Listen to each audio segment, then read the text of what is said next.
as soon as a student gets into high school and nowadays even middle school, they take additional tuitions for the same subject that is taught in the school. Do you think it is a good thing? A lot of it is also trend following for both parents and children. My child goes to XYZ coaching and he is excelling, so others will also take example from that. Sir, every Guru Dronacharya has his Arjun. Every teacher has their student that they know ki this person will do something great in their life. How do you understand that this is the only student? Every Guru Dronacharya might not have an Arjun, but every Arjun has to have a Guru Dronacharya. And I always profess to all the teachers also that find that Arjun in every child, because every child is different and they have their own creative abilities. So don't discount anybody's abilities by saying that this is the only child and he or she will not be able to make it.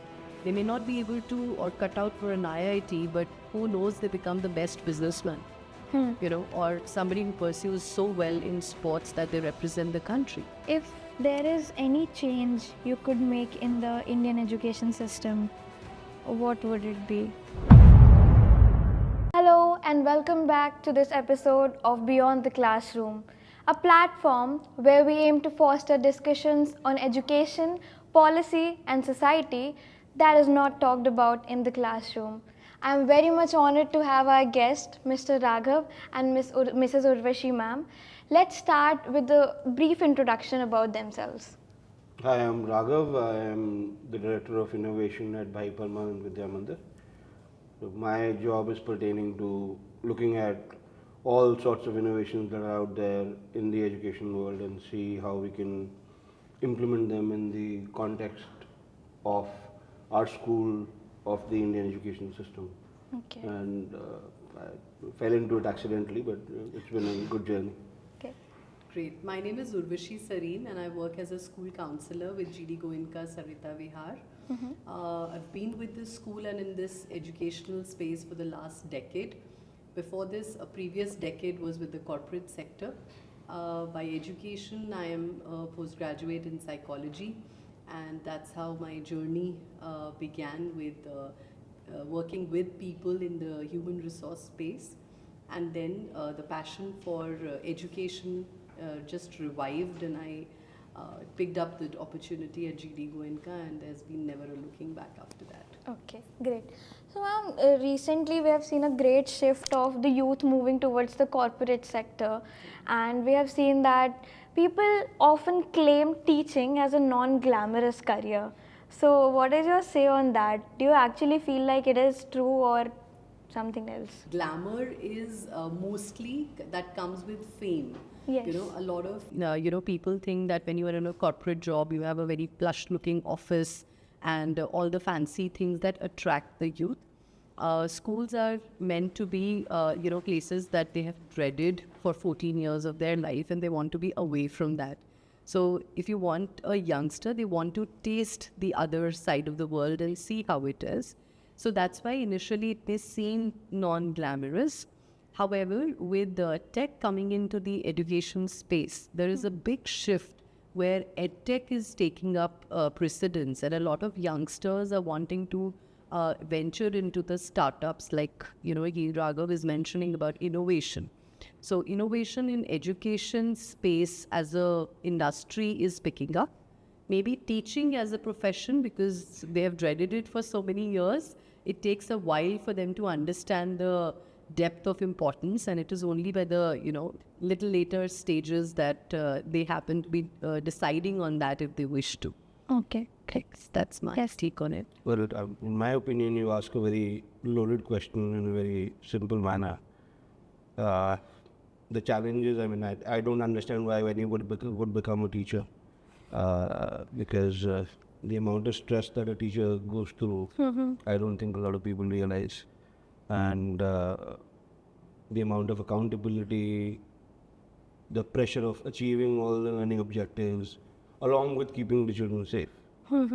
Right, so that just adds a lot of stress on the teacher, and I wouldn't blame anybody who wants to look at other avenues before deciding that they want to become a teacher, because the only thing that can sustain you in the profession is sheer passion. Okay.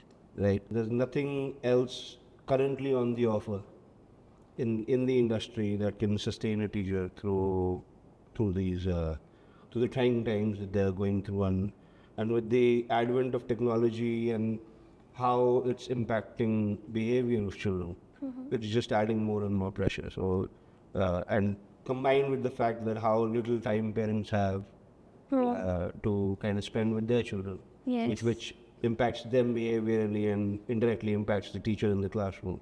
So that's why. But I think for whoever has the passion, it's probably the most gratifying career that you can have. That is 100% true.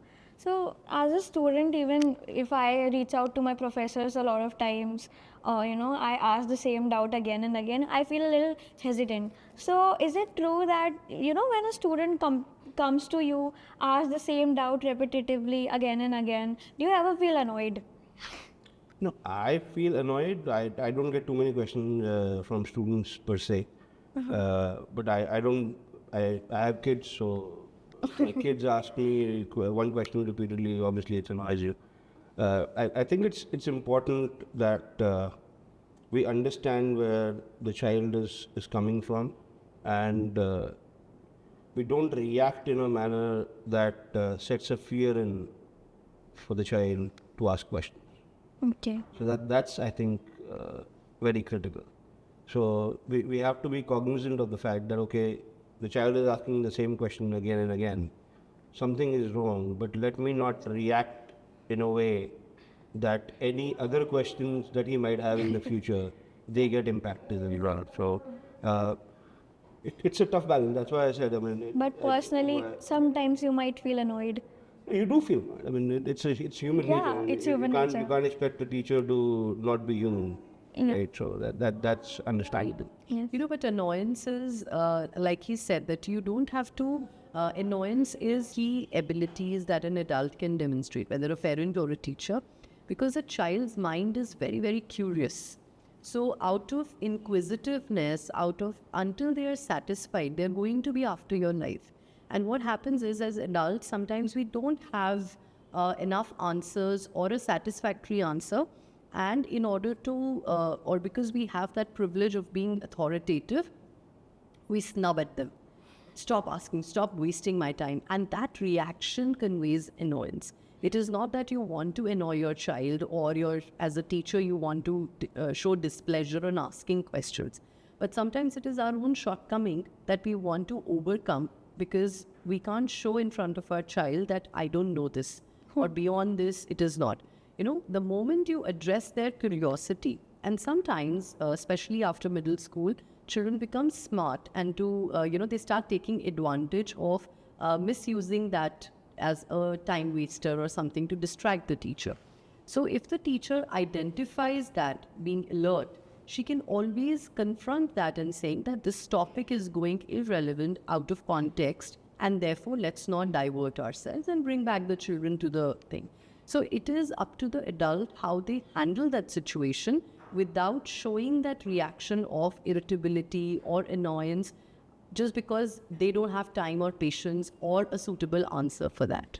Okay, great. Ma'am, you mentioned that as soon as the student transitions from middle to high school, I have something related to that you have heard about Gen Z, Gen Alpha and everything. So is there any change you have seen in those students, the way they act, the differences that you might have observed from the various students, batches of students that you might have taught or been in touch with? Absolutely. I think earlier we used to say every decade the generations change. But now it is, every 2 years you see there is a dramatic change in the way children are behaving, they are putting up. So the traditional times of education, if you see, like you say, that, there is always that hesitance to reach out to your teachers. You still have that, broad distance between the student and the teacher. That line is diminishing, which is beneficial also in a manner because then, children are more, teachers are more approachable, they are less fearful, they can reach out, talk out their heart to the teachers and do n number of things with them. However, the thin line of difference that used to be there is now getting very, very blurred, because of which the students are probably not able to exhibit the amount of respect, the amount of discipline they used to have earlier. So that is the flip side of it. But yes, the transition is that students are much more aware now.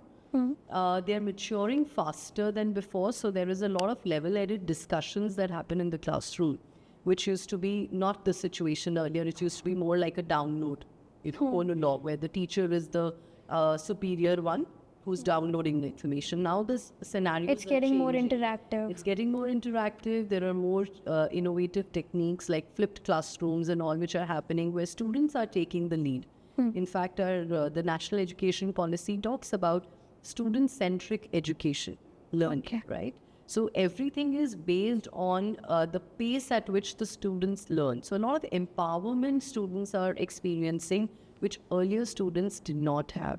So there are a lot of positives which are coming through this.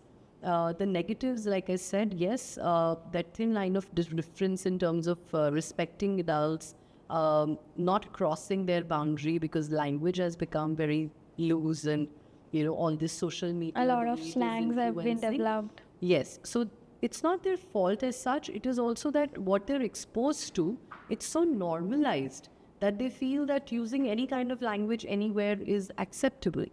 Okay, so that is a bit of a work area that as counselors and educators we are doing on the social skill building, that what is appropriate and what is inappropriate. Okay. Yes, sir.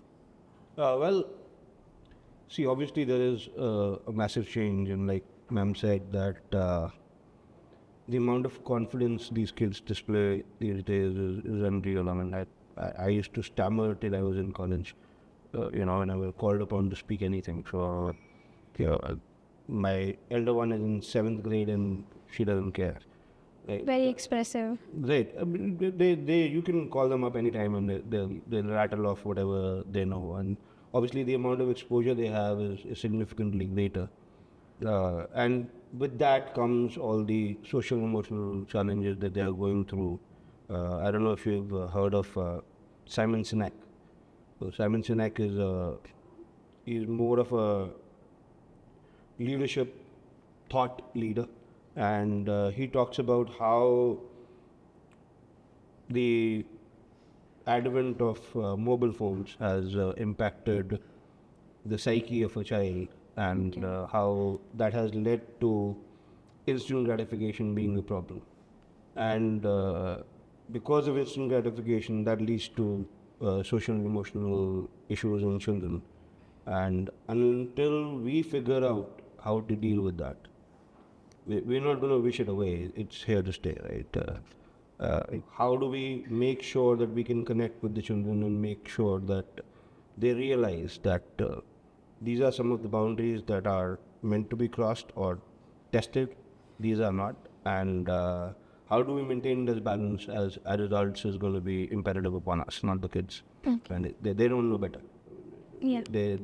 I've heard so many parents and teachers struggle with let's clamp down on the access to mobile devices and devices in general and exposure to the internet. I mean, you can clamp down on one child, maybe that follows through for 4 or 5 children, but there will be one other child whose parents are not that strict. And that child has that much exposure and he is impacting the other children. You can't control it. You have to learn to deal with it. Right? So, we have to figure out what's the best. Adapt to the transitions in the thinking. Absolutely, coming down to the child's level and connecting with them at a level that they understand. That is an art. That is really a skill that teachers are upgrading themselves with, I guess. Yeah, you can't get away with. I mean, in our generation, our parents used to get away with, this is how it is. Yes. Right? These kids don't want to know this is how it is. They want to know why is it like that. So. Good. Plus points also negative. Oh, absolutely. Yeah. It's going to be, So I keep guiding my kids as to the dangers of overexposure to mobile phones and how they should try and self-regulate. other than me or my wife being in their head. So that's the balance you have to strike. Hopefully you will strike gold at some point. Yes. Sir, you mentioned that mobile phones are not that great for students right now at a young age. But recently we have developed a lot of AIs. AI has become a very integral part of be it any student, corporate firms as well. So do you think that if you keep the kid away from the AI, he might be left out a little because nowadays everyone is using it for everything? We use AI extensively. Yeah, sure. Right. I encourage my teachers to use it extensively as well. As far as the kids using AI, I mean, you can't stop it from happening. And the concerns that people raise, I was in a conference in Abu Dhabi, and there were people from Wharton everywhere around the world.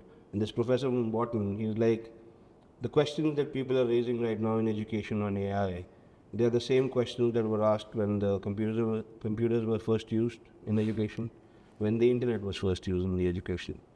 And with AI, they're asking the same questions. So it is for us to figure out on what are we teaching, and is AI going to be able to replace that? If all we are teaching is, here are the facts, take the facts and just put them on a piece of paper, AI is going to take that away.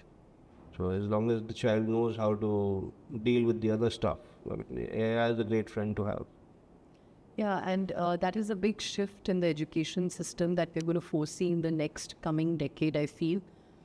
Because, AI is, or should be rather, seen as an enabler or a tool. Like he mentioned, that when computers came in, it wasn't that, teachers' jobs were taken away. They became a tool, an enabler in bringing technology into the classroom. Similarly, the use of AI for a teacher or a student can be an enabler. It is not going to replace anybody's job. It's just that it's going to push you to more higher order thinking, more the humane aspect, whether it is the emotional intelligence or the social intelligence, that's going to take precedence over content. Right? So content delivery is not the primary objective of education anymore. That is children are well read. But how you apply that, how you make use of that information is what a facilitator or a teacher will do in the classrooms. So restricting children from the usage of gadgets or AI is not the solution. The wise approach is to explain to them the consequences of overuse, consequences of risky behavior over the internet, where you are doing unregulated stuff. That is going to bring the harmful aspects of it. If you discuss that with your child, like he said, you empower them. Yeah. You don't have to be policing them. You will enable them to make wise choices, make informed decisions, and of course be there to guide them, supervise them with young children. You have to balance it off with physical activities vis-a-vis screen time, because you can't give, at the cost of one, you can't, give them exposure. Yes. So balance is the key, but taking away something for which a child is meant to be, or that is going to bring employability to him, you can't deny that. Yes. In today's world. Yeah. Okay. And now recently we are seeing, like, from a long time, I won't even say recently, as soon as a student gets into high school, if we say, and nowadays even middle school, even though they have a whole curriculum going around in their school, they attend school classes and everything, they take additional tuitions for the same subject that is taught in the school. So yes, do you think it is a good thing or something, you guys might face that why are they not coming to us? Why do they need an extra tuition for that when we are here? See, again, like I said, a lot of it is also trend following. For both parents and children. My child goes to XYZ coaching and he is excelling, so others will also take example from that. And a lot of parents, because both of them are working, don't have time. So earlier also, this thing was there, but parents still had that typical 9 to 5 job. So in evenings, one of the parents would pitch in to guide. See, because you have to understand, in a school environment, in a limited 6-hour period or a day, they have to do multiple activities. And it is not that every child is so brilliant that with what they hear in the classroom, they're going to retain it. Yes. Reinforcement practice is important. So if a parent is not able to pitch in, they outsource that job to an educator or a coach or a coaching institute or whatever to enable the child. Now, it does not absolve them of their responsibility. That is the missing link, when the parents feel that I have outsourced it to a tutor and it is his or her responsibility to ensure my child does well. And I'm paying a fees to the school, so it is their responsibility. They have to play the primary role of being the educators to their children, because the child learns maximum from parenting than from anywhere else. So you can take support from wherever you like, whether a tutor or a coaching institute or whatever, but as a parent, your responsibility towards your child is not diluted. Rather, you have to play an active role in contributing to their learning. Whether it is academic or it is life skills or it is the process of learning, you have to show that interest in children. So many children come to me these days, as a school counselor, and they would confide in and by saying that my parents have given me everything, but what good it is, they're never there for me.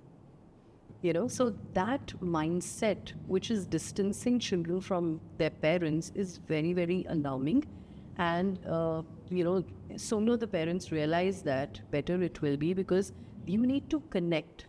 Even if the child is studying at a tuition center or is coming to school, you need to ask the progress. You need to show an interest in what they're doing and not leave them alone and say that I have provided everything to you, now it is up to you, show me the result. But that's one very important aspect to it. The other aspect is that sometimes the parents might not be equipped to teach the child, especially in higher grades, right? So that's a natural thing that, okay, I have to make them do the work. Let me just make sure that they have an external resource to back up on. And moral, and that's not really an issue. The issue primarily is what we are placing importance on and how everybody is trying to become the top, right? And that kind of adds more stress to the situation as far as the children are concerned. And it's not a bad thing to go get a tuition if you can get certain concepts cleared and stuff like that. But they're not being used like that. They are being used as an avenue of, okay, these are my goals. This is where I want my child to be in terms of either medical admissions or in terms of engineering admissions. And obviously earlier the focus used to be till grade 9. Now it's shifted down to grade 6, and grade 3 would be the next target. So it's a natural progression for any society. It's just that what things are we placing importance on, and how can we culturally move away from that? I mean, just to again think that it's going to go away, it's not going to work like that. As long as the priorities of college admissions and the path to college admissions remain the same, it's not going to change. Yes, sir. Sir, every Guru Dronacharya has his Arjun. So, how do every teacher has their student that they know ki this person will do something great in their life, and they always claim it that just needs a little push and will do great. How do you understand that this is the only student? Like, how do you take it from the crowd? I will rephrase that. Yeah. Every Guru Dronacharya might not have an Arjun, but every Arjun has to have a Guru Dronacharya. Right? So I'll let her answer that, because she is closer to the students as far as teaching them is concerned, and I'll pitch in my 2 cents. Yeah, and I always profess to all the teachers also that find that Arjun in every child, because every child is different and they have their own creative abilities. So don't discount anybody's abilities by saying that this is the only child and he or she will not be able to make it. They may not be able to or cut out for an IIT, but who knows, they become the best businessman, or somebody who pursues so well in sports that they represent the country. Yeah. So we have to understand the strengths of the children and play with that, highlight that, so that in that particular field they become an urchin. That's the shift that we are every day working towards, that those personal biases, how I as an adult view a particular child as the best, is not passed on into the classroom. I look at each child with what they possess as the best quality and Yes. work with them on that. Another aspect, I think, what teachers really admire, and if they don't, they should. It's the amount of resourcefulness and willingness a child is shown. Yeah. Right? If that's there, that's the only quality you need. Okay. Right? If a child is willing to not give up and just keep trying, whether they succeed or not is irrelevant in my mind. And but if any child and you as a teacher are able to make sure that that spirit doesn't wilt away, I think if that's accomplished, everything is going to be pretty easy going. A child might take longer to understand the concept. That's not important. It's us as a society that has bifurcated life into areas of learning in school, working or going to college, and then working. And right now that boundary has gone away, because right now all you have to do is keep learning. Absolutely. And that's what we keep saying, that you never lose. You either win or you learn. Yeah, So sure. every failure brings you closer to your success, because you're more convinced that I have to prove myself. You're not complacent. So that's how we have to pick on the children's skills and abilities and build resilience in them to be able to take on challenges. Because, now gone are the days when you educated yourself in a particular skill. Now you want to, or even companies, they're hiring people based on the skill set that they bring rather than the degrees they possess.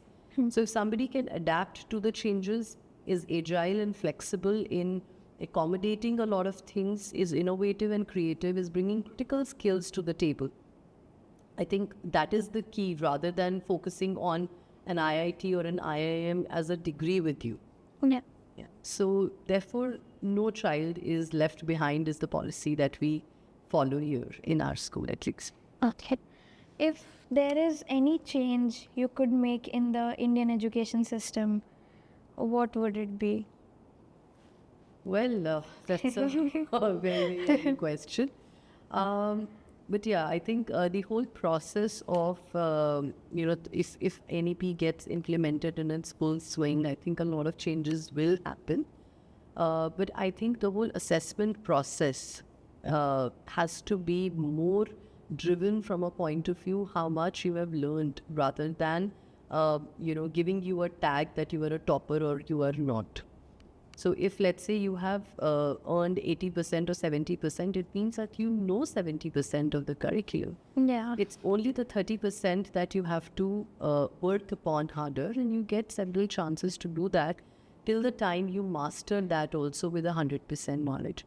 So if you're able to, focus on the smaller portion but with 100% competence, we will be able to bring about more skilled people, rather than just a number of achievers who are 90% and above, because that's not taking us anywhere. It is still that, the people who are passing with 33%, it means that you're clearing them. They're passing, but they actually don't know the competence, or they have not worked enough to master that remaining, percentage. Yeah. So it's only 33% of the knowledge that they know. So somewhere we have to work towards enhancing the success rate of, covering up the entire syllabus or curriculum at their own pace, which they learn, but grade them for what they know and what they don't, rather than what they don't know. Oh. So do you have? Well, that's an important aspect. One thing I'd really love to see as far as the education system is concerned, I mean, NEP is trying to pull that off in some ways, hopefully they do it. It's the amount of flexibility a child can have. I mean, right now we seriously expect 16-year-olds to figure out what they're going to become in life. So they have to pick up a stream and stick with it for the rest of their lives. At the age of 16, and I'm 44, I don't know what I will do in life. So that's one thing I would really love to see get changed. And I mean, I wouldn't say do it like the US does, but I really love the concept of the American education system, where, I mean, it's pretty generic through till second year in college. And at that point, you have to decide, okay, this is what my specialization is going to be. Right? So that gives you a long period of time to mature, to figure out, to test out your strengths and weaknesses and see what you're good at. I mean, at the age of 16, it's pretty much impossible. I mean, there would be a certain percentage that are really passionate about, engineering or becoming a doctor. I mean, it's fine with them. Yes. But the rest of the 90%, I mean, they struggle with that aspect of our education system at least. And if that changes, I think a lot of it would become slightly easygoing for the kids. So you mentioned about the American education system, and in India also a lot of students go for a broad education after they are done with their high school. I did my undergraduate abroad. I mean, I could not have graduated in any college in India. Yeah. So what time do you think a student should start building their application if they want to go for Ivy Leagues? Because teachers play a very major role in shaping the application process, references and everything. See, I think everybody has got it wrong in that aspect. Because, I mean, it's not, and I spoke to a lot of people about this. My wife's cousin is in the US and he went to MIT. And most of the students who approach it like that don't get to the Ivy Leagues. So what we need to focus on is enabling circumstances that allow a child to discover what they're passionate about. If a child is passionate about anything, they have a fantastic chance to get through Ivy Leagues. Okay. If we can foster that passion, we have a better chance to making sure that they get through. But there are aspects of the application process that you would like them to, be aware of and be involved in. Things like, being involved in charity work, being involved in social work. Those are things that we should encourage the students to do. But, I mean, the primary thing is, just find a few things that you're going to really, be crazy about in a good way, and just keep following them. And if you can, in your application, if you can show to anybody, to Harvard, to MIT, that I was able to discover this is how I discovered it, and this is why I'm really passionate about it, and I will stick to it.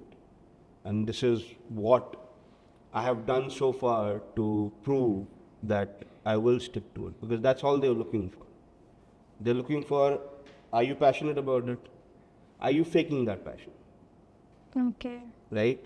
And if you're not faking that passion, what if things don't go the right way? Are you going to stick to it?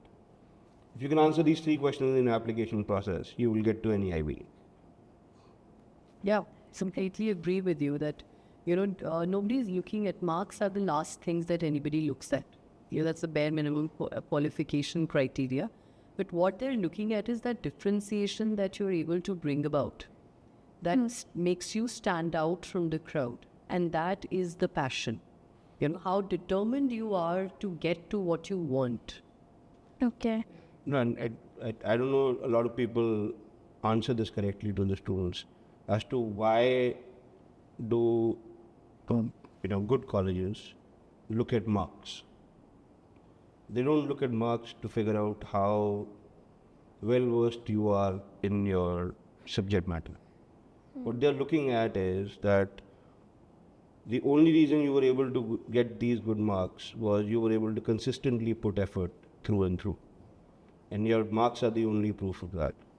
So that's what you're going to have to prove to any college admissions counselor. And if you're able to prove that without good marks, so be it. Hard to do it, but yeah. So lastly, two questions more. So can you share an instance or story of a student that really had an impact on your life? Maybe, some transition that student might have had, or something that you have put in an effort that changed his life, something interesting that happened with certain student. She will have a lot more stories, so I'll let her go first. Yes.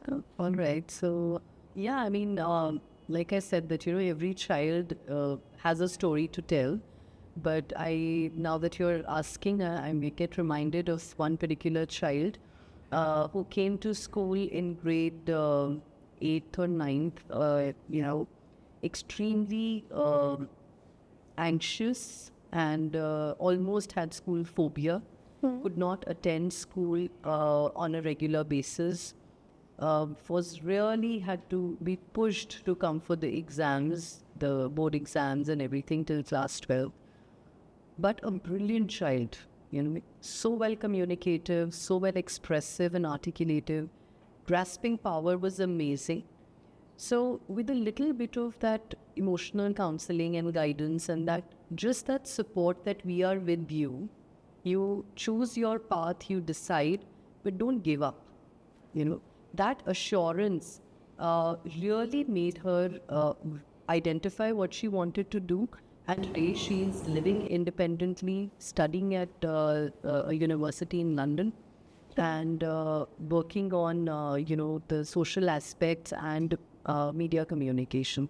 So, which is a completely different aspect from her personality. But that shift was so major that, just because of those blocks she had, and we, sometimes ignore things like bullying or body shaming or, calling names and all of that. But it has such deep impact on a growing child that you never know that she was underliving her own potential. But a comforting environment, a support, a push from the entire school fraternity and her parents' unconditional support pulled her through this scenario, and today she's flourishing. Same. Yeah, that's the kind of Very impact inspiring. school and teachers have. Yes. Yes.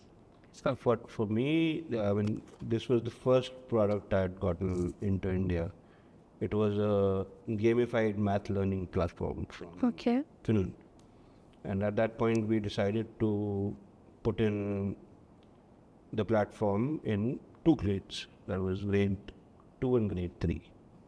And the idea was just permanent.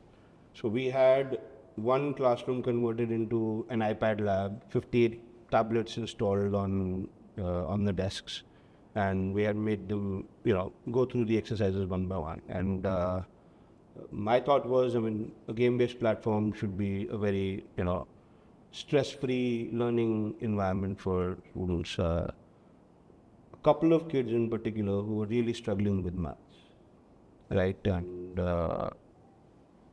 either they were struggling with the concepts or they were struggling with putting that down on paper.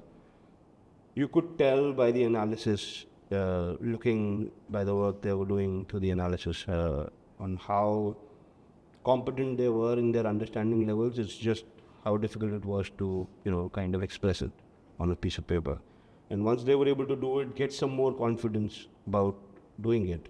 When by grade 5, they were extremely proficient in mathematics. So that's one story that I can confidently say that, a tech solution, which is not really looked upon very nicely by a lot of teachers, was able to directly impact the learning of a few children. Okay. And those clear-cut cases are few and far between, but it does have a significant impact. So I'm really proud of that, though. That's great. So, for winding up, the last question I would like to ask, behind these beautiful smiles, there might be some struggle you might have faced as a teacher that the students are not aware about. If you could tell them what goes inside this beautiful smile of yours. All right. So I think we are also humans first of all, and Yep. Little empathy towards the teachers is Believe it or definitely yeah.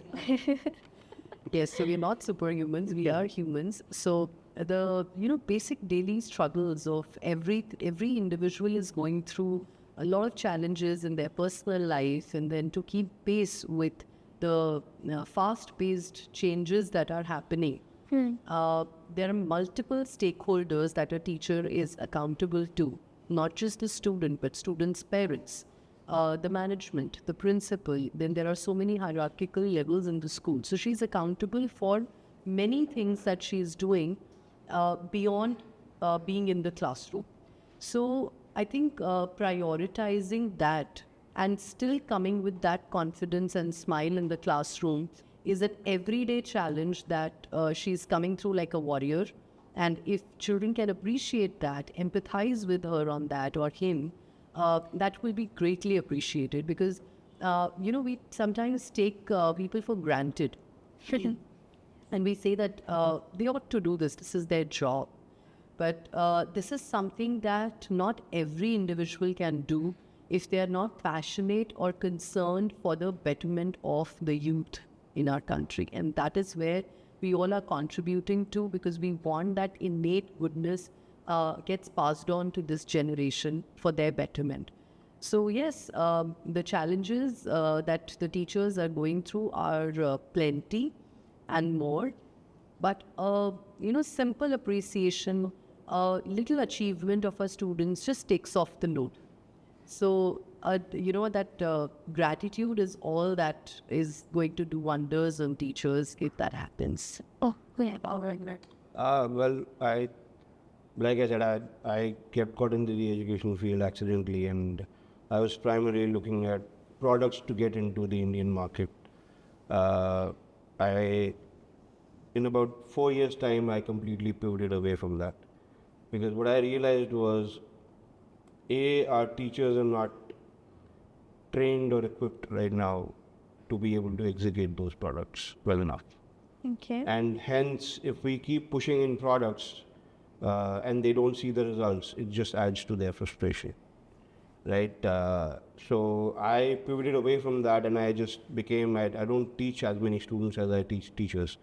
And in terms of understanding their struggles, going back to the drawing board, seeing what's out there that we can use to kind of de-stress their environment, kind of give them a little more free time.